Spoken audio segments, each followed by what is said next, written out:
मन लगाकर सुनो दोस्तों, बिना महंगी दवाई लिए शरीर की हर एक बीमारी को ठीक करने वाला एक आयुर्वेदिक तेल आज के बौद्ध कहानी में बताया गया है। तो चलिए दर्शकों, कहानी की शुरुआत करते हैं। मन जिस प्रकार से आप किसी वृक्ष की जड़ों में पानी डालते हैं तो वह जड़ में डाला हुआ पानी वृक्ष के पत्ते तक पहुंच जाता है, और अगर आप ऊपर ऊपर से जल का छिड़काव करते हैं तो उसका कोई प्रभाव नहीं पड़ता और जल के अभाव में वृक्ष सूख जाता है। मतलब सही स्थान पर जल डालोगे तो लाभ होगा। इसी प्रकार से हमारे शरीर में कुछ ऐसे विशेष स्थान होते हैं जहां पर आप तेल लगाते हो तो उसका प्रभाव हमारे पूरे शरीर पर पड़ता है।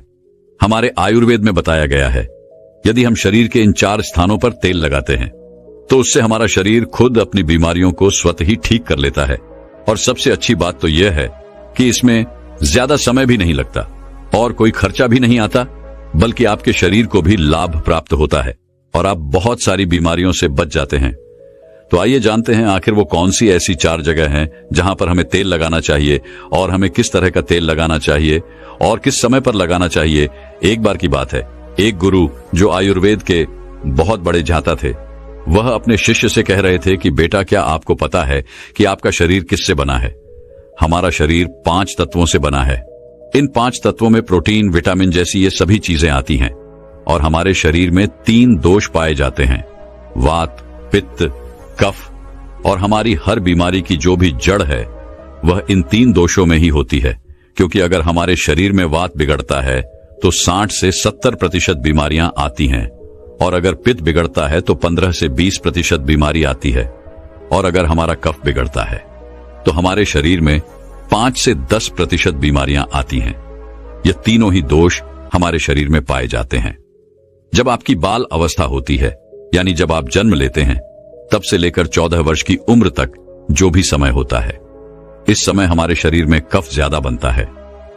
यह प्रकृति की देन है और यह कफ इसलिए बनता है क्योंकि हमारा शरीर ग्रो करता है। इस समय कफ का बनना बहुत जरूरी भी है, लेकिन हमें इस पर ध्यान देना है कि हमारा जो कफ है वह संतुलन में रहे, वह ज्यादा बड़े नहीं। अब छोटे बच्चों को तो इस बात का पता ही नहीं रहता, लेकिन उनके माता पिता को इस बात का ध्यान रखना चाहिए कि उनके बच्चे को ऐसा आहार न दे जिसके द्वारा उनका कफ बिगड़ जाए, क्योंकि अगर कफ बिगड़ गया तो उन्हें टीबी, दमा इत्यादि भयंकर बीमारियां हो सकती हैं। इसके बाद युवावस्था है, जो अवस्था 15 साल से 60 साल तक बनी रहती है। इस समय हमारे शरीर में पित्त प्रवेश सबसे ज्यादा होता है, यानी कि इस समय हमारे शरीर का ध्यान रखना होगा कि हमें ऐसी चीजें नहीं खानी है जिससे हमारा पित्त बिगड़े, क्योंकि अगर पित्त बिगड़ गया तो हमारे शरीर में 15 से 20% बीमारियां आ सकती हैं। इसके बाद आती है वृद्धावस्था। यह 60 से ऊपर की उम्र होती है। उस समय हमारे शरीर में बहुत ज्यादा वात बिगड़ता है और वह बिगड़ने की वजह से 60 से 70% बीमारियां हमारे शरीर में आ जाती हैं। 5 तत्व और 3 दोषों में जब भी कोई कमी आती है तभी हमारा शरीर बीमार पड़ता है, अन्यथा हमारा शरीर बीमार नहीं होता। बहुत से लोग कहते हैं कि भगवान ने हमें ये कष्ट दिया है, वो कष्ट दिया है, इतनी गंभीर बीमारियां दे दी, टीबी, कैंसर, थायराइड दे दिया। लेकिन ये सारी बीमारियां इंसान स्वयं ही पालता है, क्योंकि हमारी प्रकृति तो यह कहती ही है कि आप प्रकृति से प्राप्त भोजन पदार्थ का सेवन करें। लेकिन आप क्या करते हैं? आप पिज्जा, बर्गर, चाउमीन ये सभी खाते रहते हैं। आयुर्वेद कहता है कि आप पानी पीने के सही तरीके अपनाएं, लेकिन नहीं, आपको तो फ्रिज का पानी पीना है, कोल्ड ड्रिंक पीना है। अगर आप प्रकृति के नियमों के हिसाब से नहीं चलेंगे, आयुर्वेद के नियमों को नहीं अपनाएंगे, तो आपका शरीर तो बीमार होगा ही। इसमें भगवान क्या कर सकता है? लेकिन अगर आप आयुर्वेद के नियमों को अपने जीवन में अपना लेते हैं तो जीवन भर आपका शरीर बीमार नहीं पड़ेगा। फिर गुरु उनसे कहते हैं कि बच्चों, आज मैं तुम्हें 4 ऐसे अंग बताऊंगा जहां पर तेल लगाने से आपके शरीर में कभी भी कोई बीमारी नहीं होगी और इससे आपके तीनों दोषों का संतुलन भी बना रहेगा और आपके शरीर में किसी भी 5 तत्वों की कोई कमी नहीं आएगी। सबसे पहला है आपकी नाभि, दूसरा है आपके पैर के तलवे, तीसरा है आपकी नासिका और चौथा अंग है आपका। सिर्फ यह 4 सबसे महत्वपूर्ण अंग है और इन चारों अंगों पर आपको तेल लगाना है। लेकिन आपको यह ध्यान रखना है कि कब और कैसे लगाना। सबसे पहले हम जानते हैं नाभि के बारे में। बच्चों, यह आपके शरीर का सबसे महत्वपूर्ण अंग है क्योंकि यह आपके 72,000 नाड़ियों का केंद्र है। यह एक ऐसा केंद्र है जो सबसे अधिक नाड़ियों से जुड़ा हुआ है। यह जो आपकी नाभि है वह आपके पूरे शरीर से संबंधित है। जब आप नाभि में तेल का प्रयोग करते हैं तो उससे पूरे शरीर की नाड़ियां प्रभावित होती हैं। पूरे शरीर में ठीक प्रकार से ऊर्जा का संचार होता है। आप और भी ज्यादा ऊर्जावान और जवान महसूस करते हैं। आपने देखा भी होगा कि जब छोटा बच्चा जन्म लेता है, जब वह बहुत छोटा होता है तो उसके माता पिता उसके पूरे शरीर पर तेल की मालिश करते हैं, क्योंकि उस समय शरीर पर तेल की मालिश करने से हड्डियां मजबूत होती है। इसलिए आपको भी नाभि में तेल लगाना है और आपको शुद्ध सरसों का तेल लगाना है। किसी भी कंपनी का तेल आपको नहीं लेना है, क्योंकि वो शुद्ध नहीं रहता। उसमें विभिन्न प्रकार के केमिकल होते हैं जो आपको नुकसान पहुंचा सकते हैं। अगर आप इन दोनों बातों को कंपेयर करेंगे तो आपको पता चलेगा कि यह जो शुद्ध सरसों का तेल होता है थोड़ा गाढ़ा होता है और थोड़ा बहुत गंदा भी होता है। लेकिन जो तेल आप बाजार से खरीदते हैं वो बिल्कुल साफ होता है, क्योंकि उस तेल में केमिकल डाले होते हैं जिससे वो तेल साफ हो जाता है। इसलिए आपको सरसों के बीज खरीदने हैं और अपनी आंखों के सामने उनका तेल निकलवाना है और फिर उसी तेल का आपको प्रयोग करना है और आपको सोते समय अपनी नाभि पर उस तेल को लगाना है। नाभि में तेल लगाने का सबसे पहला लाभ यह है कि जब आप नाभि में तेल लगाते हैं तो इससे आपकी जठराग्नि बढ़ती है। जठराग्नि आपके पाचन कार्य में कार्य करती है, लेकिन जब आपकी जठराग्नि बंद हो जाती है तो आप जो भी भोजन करते हैं उसका पाचन ठीक प्रकार से नहीं हो पाता। वह आपके शरीर में लग ही नहीं पाता, जिससे आपको भूख कम लगती है और फिर वो भोजन पेट में सड़न मचाता है। तो नाभि में तेल लगाने से ये जो जठराग्नि है वह बढ़नी शुरू हो जाती है और भोजन आपके शरीर को ठीक प्रकार से लगता है। और जब भोजन ठीक प्रकार से पचता है तो उससे जो भी पाचक रस निकलते हैं वो भी एक प्रकार से निकलते हैं और आपके शरीर में पोषक तत्वों की पूर्ति करते हैं, जिससे शरीर के विभिन्न भागों पर, पूरे शरीर पर उसका प्रभाव होता है। नाभि में तेल लगाने का दूसरा फायदा यह है कि इससे आपकी अपान वायु संचालित होती है। अपान वायु नाभि के नीचे के क्षेत्र में काम करने वाली वायु होती है और ये जो वायु हैं ये मलों के विकास से संबंधित हैं, यानी कि ये आपके शरीर में टॉक्सिन्स बाहर निकालने का कार्य करती है। तो जिन लोगों को कब्ज की परेशानी रहती है, ठीक प्रकार से मल विकास नहीं होता, उनके लिए बहुत उपयोगी है। और मासिक चक्र में जो महिलाओं को मासिक अधिक प्रेरणा होती है उसमें भी ये उपयोगी है। और मूत्र विकार, यूराइन से संबंधित कोई भी समस्या अगर आपको या फिर किसी व्यक्ति को रहती है तो उसके लिए भी यह उपयोगी होती है। तो यह अपान वायु को संतुलित करता है, जिससे विभिन्न प्रकार के फायदे मिलते हैं। नाभि में तेल लगाने का तीसरा सबसे बड़ा फायदा यह है कि इससे आपकी त्वचा अच्छी रहती है। त्वचा पर ग्लो आता है।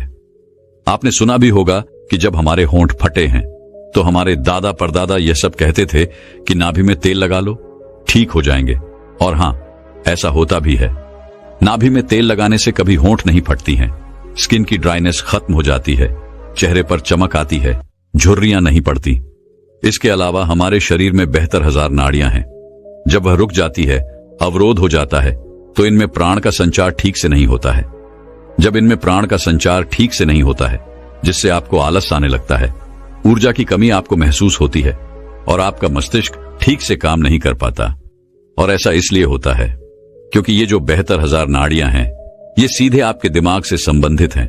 और जब आप नाभि में तेल लगाते हैं तो ये नाड़ियां खुल जाती हैं। इससे प्राण का संचार ठीक होता है और शरीर मूल्यवान बनता है। मस्तिष्क बहुत ही अच्छे से कार्य करता है। दूसरा स्थान है आपके पैरों के तलवे। सारी नसें पैरों के तलवे से जुड़ी होती है। इसीलिए कहा जाता है कि सुबह सुबह जो मॉर्निंग वॉक होती है नंगे पैर जमीन पर या फिर हरी घास में करनी चाहिए, तो उसकी आंखों की रोशनी कभी कम नहीं होगी। और पैरों के तलवे पर यही शुद्ध सरसों का तेल लगाना है। जब आप सोने जाएं तो आपको सबसे पहले अपने पैरों को गुनगुने पानी से धो लेना है, फिर उन पैरों को अच्छे पोंछ लेना है। पैर पोंछने के बाद जब आपके पैर एकदम से सूखे जाएं, तब आपको एक कटोरी में सरसों का तेल लेना है और उसे अपने पैरों के तलवे पर लगाना है। इसके बाद में अगर आपके घर में कांसे की कटोरी है तो उससे अपने पैरों की मालिश करनी है, क्योंकि कांसे के बर्तन से शरीर में जितनी भी गंदगी रहती है वह सब बाहर आ जाती है। कांसे के बर्तन जब हम पैरों में खसर करते हैं तो आपके पैर थोड़े से काले होने शुरू होते हैं। इससे शरीर में विषाक्त पदार्थ कम होते हैं। जिसके पैर के तलवे कम काले होते हैं उसके शरीर में विषाक्त होता है और जिसके पैरों के तलवे ज्यादा काले होते हैं, उनके शरीर में विषाक्त ज्यादा रहता है। अगर आपके घर में आपकी माता है, आपकी पत्नी है, तो आप उनसे अपने पैरों के तलवे की अच्छी तरह से मालिश करवाएं, और अगर नहीं है तो आप स्वयं ही मालिश कर सकते हैं। जब आप 5 मिनट तक अपने पैरों के तलवे की मालिश करते हैं तो आपको तुरंत नींद आना शुरू होती है। जो लोग सोने के लिए नींद की दवाई का प्रयोग करते हैं, जिनको चिंता रहती है, डिप्रेशन रहती है, इसकी वजह से उनको नींद नहीं आती, जिनकी याददाश्त कमजोर होती है, दिमाग से संबंधित कोई भी बीमारी रहती है, तो यह सब खत्म हो जाती है। जब आप सोएंगे तो सीधा 4 बजे आपकी आंख खुलेगी, आपको गहरी नींद और अच्छी नींद आएगी। आपकी चिंता, डिप्रेशन सब खत्म हो जाएगा। अब हम जानते हैं तीसरा, जहां पर आपको तेल लगाना है वह है हमारा सिर। सर्दियों के मौसम में जब आप शाम को नहीं नहाते हैं, लेकिन आप गर्मियों के मौसम में शाम को अवश्य नहाते हैं, तो नहाने के बाद आपके बालों को अच्छे से सूखा लें, उसमें पानी नहीं रहना चाहिए। इसके साथ आपको अपने सर में वही शुद्ध सरसों का तेल लगाना है। आप जो ये विभिन्न प्रकार के तेल लगाते हैं, ये केमिकल से भरे हुए होते हैं। आजकल कंपनियां विज्ञापन दिखा दिखाकर लोगों को अपनी तरफ आकर्षित करती हैं, लेकिन ये सारे के सारे तेल जो हैं वो केमिकल से भरे होते हैं। इनसे हमारे बालों को बहुत नुकसान पहुंचता है। इसलिए आपको शुद्ध सरसों का तेल आपके सिर पर लगाना है, इसकी अच्छे से मालिश करनी है।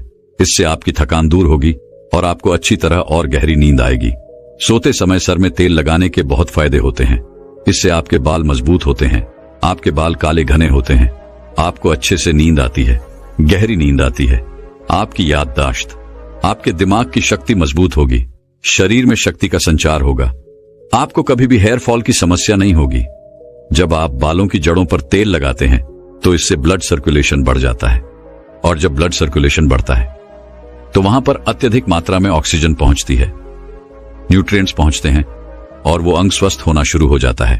इसके बाद गुरु उन सभी बच्चों को कहते हैं कि हमारे शरीर का आखिरी अंग जहां पर हमको तेल लगाना ही चाहिए वह है हमारी नासिका। नासिका आपके सिर तक पहुंचने का मार्ग है। इससे हमारा दिमाग प्रभावित होता है। तो बच्चों, अगर आपको शुद्ध देसी गाय का घी मिल जाता है तो आप तेल की जगह घी का प्रयोग भी कर सकते हैं। आपको रात को सोते समय शुद्ध देसी घी के एक एक बूंद अपने नाक में डाल देनी है। नाक में घी डालने के इतने ज्यादा फायदे होते हैं कि आप सुनकर चौंक जाएंगे। अगर किसी के अंदर पागलपन है, 2, 3, 4 महीने के अंदर ही उसका पागलपन भी खत्म हो सकता है। यदि किसी के पर्दे में छेद है तो वो भी बिना ऑपरेशन के 3-4 महीने में ठीक हो सकता है। नाक में जितनी भी प्रकार की एलर्जी है, जैसे बार बार छिक आना, नाक में खुजली चलना, नाक बंद हो जाना, ये सारी समस्याएं खत्म हो जाएंगी। आंखों की रोशनी बढ़ेगी, मानसिक समस्याएं खत्म हो जाएंगी, बाल काले हो जाएंगे। इसके बाद गुरु उन सभी शिष्यों से कहते हैं कि बच्चों, अगर आप अपने शरीर के इन सभी 4 अंगों पर नियमित रूप से सरसों का तेल लगाते हैं तो इससे आपके शरीर में जितने विषाक्त पदार्थ हैं वो सभी बाहर आ जाते हैं और आपका शरीर कभी भी बीमार नहीं होगा। आप हमेशा ही ऊर्जावान महसूस करेंगे। दोस्तों, आज की स्वास्थ्य संबंधी जानकारी बहुत ही महत्वपूर्ण है। दोस्तों, शरीर के इन 4 अंगों में यह तेल लगाइए, आपका शरीर स्वतः अपने सारे बीमारियों को नष्ट कर देगा, यानी कि वो खुद ठीक कर लेगा। तो वो 4 अंग कौन कौन से हैं और हमें कौन से तेल लगाने हैं, आज हम इसी विषय में चर्चा करने वाले हैं। और दोस्तों, इस जानकारी से पहले चलिए सुनते हैं भगवान महात्मा बुद्ध का एक उपदेश। एक दिन एक राजा भगवान बुद्ध के पास आया। बुद्ध के आश्रम में बहुत भीड़ थी। राजा ने भगवान बुद्ध से अनुरोध किया कि वह एकांत में कुछ बुद्ध से कहना चाहते हैं। तथागत बुद्ध बोले, सर्वत्र एकांत है, यही बोलो। फिर राजा ने कहा कि मैं तथागत संन्यास लेना चाहता हूं। बुद्ध गंभीर हो गए। वे बोले कि तुम्हें संन्यास्त होने के लिए दीक्षा के पहले मेरी एक शर्त का पालन करना होगा। राजा ने स्पष्ट किया कि जब दीक्षा लेनी ही है और संन्यास्त होना ही है तो मुझे आपकी सभी शर्तें मंजूर है। और फिर तथागत बुद्ध ने आदेश दिया और कहा, अपने कपड़े उतारो, अपने जूते उतारो और नग्न हो जाओ, और इसी नग्न अवस्था में अपने राज्य के राजमार्गों पर स्वयं को जूते मारते हुए चक्कर लगाकर आओ। राजा असमंजस में पड़ गया। तथागत बुद्ध यह क्या कह रहे हैं? मैं एक राजा हूं, इस तरह से मैं नग्न होऊंगा और नग्न होकर अपनी ही सड़कों पर कैसे खुद को जूते मारते हुए चक्कर लगाओ। लेकिन फिर भी राजा को संन्यास्त होना था, तो उन्होंने भगवान बुद्ध की शर्तें मान ली और वे वैसा ही करने के लिए निकल पड़ा। राजा ने वैसा ही किया। वह नग्न होकर स्वयं को जूते मारते हुए राज्य की सड़कों पर दौड़ने लगा और यहां उसके चले जाने पर शिष्य ने बुद्ध से कहा कि भंते, जब हम आपसे दीक्षा लेने आए थे तब आपने तो ऐसी कठोर शर्त नहीं लगाई थी। आप तो स्वयं करुणा अवतार हैं, फिर आपने राजा के साथ ऐसा कठोर व्यवहार क्यों किया? तब भगवान बुद्ध बोले, जब तुम लोग संन्यास लेने आए थे तब तुम्हारे अहंकार बहुत बड़े नहीं थे, इसीलिए तुम लोगों से घर घर भिक्षाटन करवा के ही काम बन गया। यह तो एक बड़े राजा है, इसका अहंकार भी बहुत बड़ा है, इसलिए जितना बड़ा रोग उतनी बड़ी दवाई, इसलिए महारोग की दवाई भी अधिक शक्तिशाली होती है। किसी कारणवश मैंने इनका परीक्षा भी इतना कठिन किया है। राजा जब इस दशा में अपनी ही प्रजा के सामने से गुजरेगा तो उसका अहंकार चूर चूर हो चुका होगा। राजा ने शाम तक शर्त पूरी कर ली और बुद्ध के चरणों में आकर गिर गया और फिर बोला, तथागत, अब तो मुझे आप दीक्षा देकर मुझे संन्यास्त करें।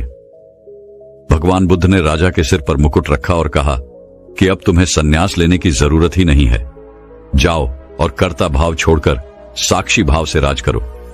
अब तो तुम राजस्व हो चुके हो, अब तुम राजस्व हो। देखिए दोस्तों, किस तरह से भगवान बुद्ध ने एक राजा को उपदेश दिया और राजा का जीवन धन्य हो गया। दोस्तों, ये छोटे से उपदेश से आपको क्या ज्ञान प्राप्त हुआ, कमेंट में हमें जरूर बताइएगा। चलिए अब जानते हैं स्वास्थ्य से संबंधित बहुत ही महत्वपूर्ण जानकारी। क्या आप जानते हैं कि यह हमारा शरीर किससे बना है? यह सबसे पहले जानना बहुत जरूरी है।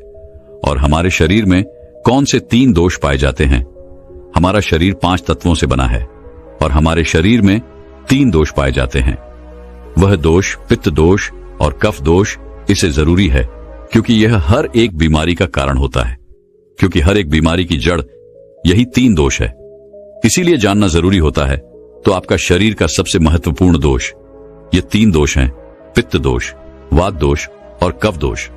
अगर आपके शरीर का वात दोष गड़बड़ हो गया तो 60 से 70% बीमारी होगी। अगर आपके शरीर का पित्त दोष गड़बड़ हो गया तो आपके शरीर में 15 से 20% बीमारियां होती हैं। और यदि आपके शरीर का कफ दोष गड़बड़ हो गया तो 5 से 10% बीमारी होती है। अब इस तीनों प्रवृत्ति हमारे शरीर में कब से कब तक रहती है? जब हम जन्म से बाल्य अवस्था में रहते हैं, यानी जब हमारा जन्म होता है और 14 साल की उम्र तक हमारे शरीर में कफ प्रवृत्ति ज्यादा होती है। इस समय कफ ज्यादा बनता है। यह प्रकृति की देन है। कफ इसलिए बनता है क्योंकि हमारा शरीर ग्रो करता है। कफ बनना जरूरी है क्योंकि यह कफ हमारे शरीर के बहुत ही महत्वपूर्ण अंग हैं। बस हमें यह ध्यान देना है, हम अपने बच्चों को ऐसी कोई चीज नहीं देना है जिससे उनका कफ और बढ़ जाए, क्योंकि बच्चे उस समय कुछ नहीं जानते। पेरेंट्स को जागरूक होना होगा। बस हमें अपने बच्चे को कुछ भी ऐसी चीज नहीं देना है जिससे उसका कफ और बढ़ जाए। कफ बनाने वाली चीजें हमें उन्हें नहीं खिलानी है। नहीं तो क्या होगा, कफ से संबंधित जो 5 से 10% बीमारी है, जैसे टीवी, दमा, अस्थमा, एस्नोबिलिया, ये सारी बीमारियां इसकी वजह से होती हैं। ये हर पेरेंट्स को ध्यान देना होगा। उसके बाद हम आते हैं बाल्य अवस्था से युवा अवस्था में। युवा अवस्था की आयु कितनी होती है? जब हम 15 साल से 60 साल के बीच में होते हैं। इस समय हमारा शरीर युवा अवस्था में होता है। इस समय हमारे शरीर में पित्त प्रवृत्ति सबसे ज्यादा होती है, सबसे ज्यादा पित्त बनता है। इसलिए हमें यह ध्यान देना होगा कि हम ऐसी कोई भी चीज ना खाएं जिससे हमारा पित्त दोष बढ़ जाए। अगर हमारे शरीर में पित्त दोष बढ़ जाएगा तो हमारे शरीर में 15 से 20% बीमारियां होती हैं। इसके बाद हमारा आता है वृद्धावस्था। 60 साल की उम्र हमारा वृद्धावस्था होता है। इस समय हमारे शरीर में वात दोष बढ़ता है और वात दोष से संबंधित 60 से 70% बीमारियां हमारे शरीर में होती हैं। तो आपको ऐसी कोई चीज नहीं खाना है जिससे वात दोष बढ़े। तो दोस्तों, ये आप समझ गए कि आपके शरीर में 3 दोष का क्या रोल है। इसलिए इन 3 दोषों से संबंधित जो भी जानकारी जहां से भी उपलब्ध हो, एकत्र करें और उसे अपने जीवन में लागू करें। कारण को दूर करें और हमेशा इस बात का ध्यान रखें कि इन 3 दोषों में क्या खाना चाहिए और क्या नहीं खाना चाहिए। इन दोषियों को बढ़ाने वाली चीजें कभी न खाएं। अब आप इन तीनों दोषियों के बारे में जान गए हैं, तो अब जान लें कि आपका शरीर 5 तत्वों से कैसे बना है। आपका शरीर 5 तत्वों से बना है और इन 5 तत्वों में प्रोटीन्स, विटामिन्स, सारे तत्व आते हैं। अब इस 5 तत्वों में और 3 दोषों में जो भी कमी आती है तभी आपका शरीर बीमार होता है, अन्यथा आपका शरीर बीमार नहीं होता। अब आप समझ गए आपका शरीर बीमार होने का क्या कारण है। जैसे कुछ लोग रोते हैं, भगवान ने हमें ये कष्ट दे दिया, भगवान ने हमें ये बीमारी दे दिया, हमें गैस्ट्रिक अल्सर हो गया, हमें थायराइड, ब्लड प्रेशर, शुगर हो गया। क्यों हो गया? भगवान ने नहीं दिया, आपने खुद पाला है। जब प्रकृति आपको खाना खाने के नियमों का पालन करने के लिए कहती है, पानी पीने के नियमों का पालन करिए, इस प्रकृति का नियम पालन करिए, तो आप क्यों नहीं कर रहे हैं? जबकि हमारा शरीर उसी तत्वों से बना है, प्राकृतिक तत्वों से ही तो बना है। हमारा शरीर भी पानी से ही तो बना है, खाने से ही तो बना है, पोशाक तत्वों से ही तो बना है। ये सारे नियमों का आपको पालन करना होगा। अब जब ये हमारा पित्त दोष कह रहा है कि ये चीज मत खाइए, पित्त और बढ़ेगा, तो आप उसे क्यों खाते हैं? पिज्जा, बर्गर आप क्यों खाते हैं? चाय आप क्यों पीते हैं? चीनी आप क्यों खाते हैं? मैदा आप क्यों खाते हैं? जब आप ये सारी चीजें खा रहे हैं तो आपके पेट में एसिडिटी बनेगा, आपका पाचन तंत्र बीमार पड़ेगा। तो जब आपका पाचन तंत्र बीमार होगा तो अनेक बीमारियां आपको आएगी। ये तो आप खुद कर रहे हो ना। अब ब्रह्मांड नहीं दे रहा है, भगवान नहीं कर रहा है, हम आप इसे खुद जाने अनजाने में कर रहे हैं। हम अपने मन को, अपनी जीभ को कंट्रोल नहीं कर पा रहे हैं। तो दोस्तों, ये सारी चीजें आप छोड़ दीजिए। अब बात करते हैं कि हमें अपने शरीर पर कौन सा तेल लगाना चाहिए, कहां पर लगाना चाहिए, इस बारे में जानते हैं। आप समझ गए आपके शरीर का निर्माण कैसे होता है। इसे सुरक्षित रखना आपके हाथ में है, इसकी सुरक्षा आप खुद कीजिए। शरीर के 4 महत्वपूर्ण अंग हैं जिससे आपकी शरीर की सारी नसें जुड़ी हुई हैं।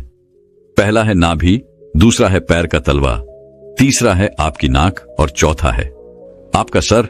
ये 4 सबसे महत्वपूर्ण अंग है और इन चारों जगह पर आपको तेल लगाना है।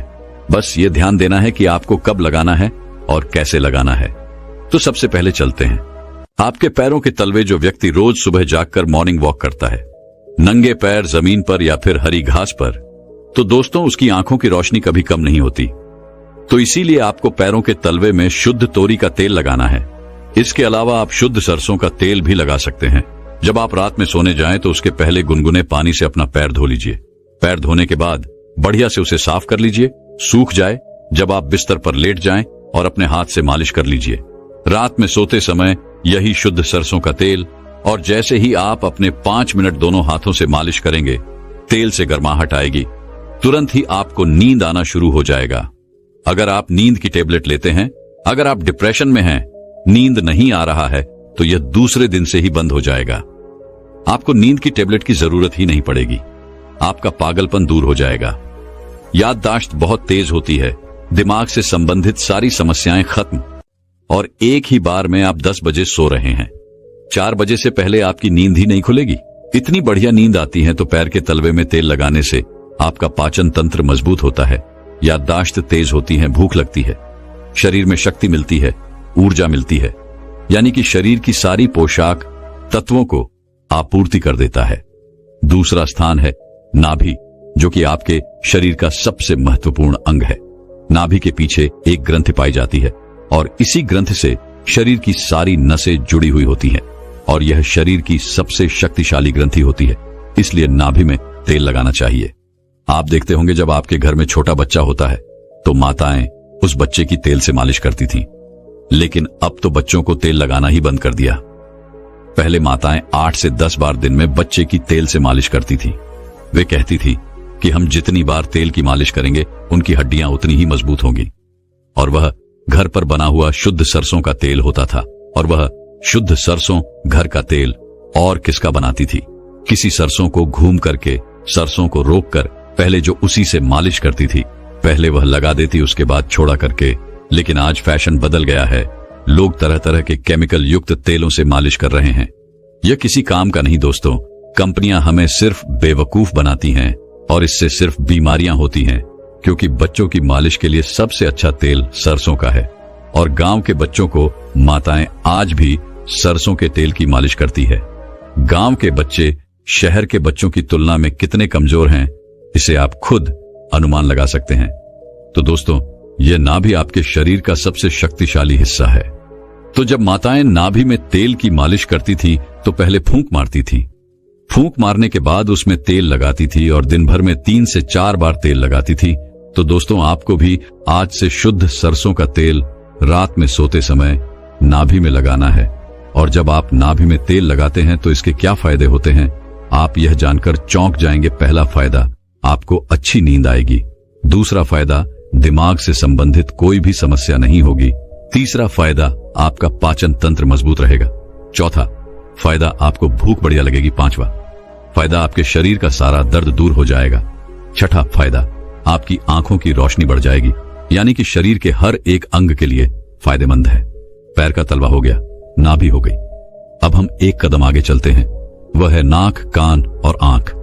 तो दोस्तों, आपको नाक में क्या करना है? अगर आपको गाय का शुद्ध देसी घी मिल जाए तो घी की 1 बूंद दाएं नाक में और 1 बूंद बाईं नाक में, दोनों नाक में 1-1 बूंद डालनी है। रोजाना दोनों नाक में 1-1 बूंद डालें। इसके इतने फायदे हैं, मैं यहां गिनाते गिनाते थक जाऊंगा। आपका पागलपन दूर हो जाएगा। अगर किसी को पागलपन है, अगर पागलपन का इलाज चल रहा है, तो 3 से 4 महीने के अंदर पागलपन की दवा बंद हो जाएगी। अगर आपके कान के पर्दे में छेद है तो बिना ऑपरेशन के ठीक हो जाएगा। आपको नींद की समस्या है, नींद की समस्या दूर हो जाएगी। आपकी याददाश्त कमजोर है, याददाश्त आपकी तेज हो जाएगी। शरीर में कमजोरी है, शरीर की कमजोरी दूर हो जाएगी। जुकाम आपको कभी पूरी जिंदगी में नहीं होगा। जुकाम, सर्दी की नाक से संबंधित जितनी भी बीमारी है आपको नहीं होगी। अब एक अंग और है जहां से आपका शरीर और पूरा दिमाग जुड़ा हुआ है, वह है सिर। अगर गर्मी का सीजन है तो आप स्नान करते होंगे। जब स्नान करके निकले, स्नान करने के बाद जब आपके बालों का पानी सूख जाए तो आपको अपने सिर में शुद्ध सरसों का तेल लगाना है। जैसे ही आप अपने सिर में सरसों का तेल लगाकर सिर की मालिश करेंगे तो आपको 10 मिनट बाद नींद आना शुरू हो जाएगा। सिर में सोते समय तेल लगाने से कई सारे फायदे हैं, जैसे आपके जो बाल पक रहे होंगे वो भी रुक जाएगा। आपको नींद बढ़िया आएगी, दिमाग की याददाश्त पावरफुल होगी, शरीर की शक्ति बढ़ेगी, शरीर की कमजोरी दूर हो जाएगी। यानी कि शरीर की सारी शक्तियां आपको मिलेंगी सिर में तेल लगाने से। तो दोस्तों, आप शुद्ध सरसों तेल को अपने शरीर के इन 4 अंगों पर लगाएं और देसी घी को अपने नाक में डालिए। यह प्रक्रिया आप अपना लीजिए, आपका शरीर स्वस्थ और तंदुरुस्त हो जाएगा। जैसे हमने कहा कि यह हमारा शरीर है, हमारा शरीर हमारे ऊपर डिपेंड है। हम इसे किस तरह से रखते हैं? मान लीजिए एक कपड़ा है, आप उसे कितनी सेफ्टी से रखते हैं। खास तौर पर सफेद कपड़ा हो गया, आप उसे पहनते हैं, पहन के बाहर जाते हैं तो आप उसे बहुत बचा बचा कर रखते हैं कि कहीं गंदे स्थान पर टच ना हो जाए। सफेद कपड़ा है, इसमें दाग लग जाएगा। कितना बचा बचा के चलते हैं और फिर आते ही खूंटी में निकालकर आराम से टांग देते हैं, जिससे उसमें दाग नहीं लगता है। और फिर अगले दिन पहनते हैं और उसको ध्यान से प्रेस, आयरन वगैरह करते हैं। तो दोस्तों, ठीक उसी प्रकार इस शरीर की देखभाल आप खुद कीजिए। जितनी आप इस शरीर की देखभाल करेंगे उतना ही आपका शरीर स्वस्थ व निरोगी बना रहेगा। तो जैसे हमने कहा, इसका पालन करिए। दोस्तों, मैं उम्मीद करता हूं कि यह कहानी सुनने से आपके जीवन में अच्छे बदलाव आए होंगे।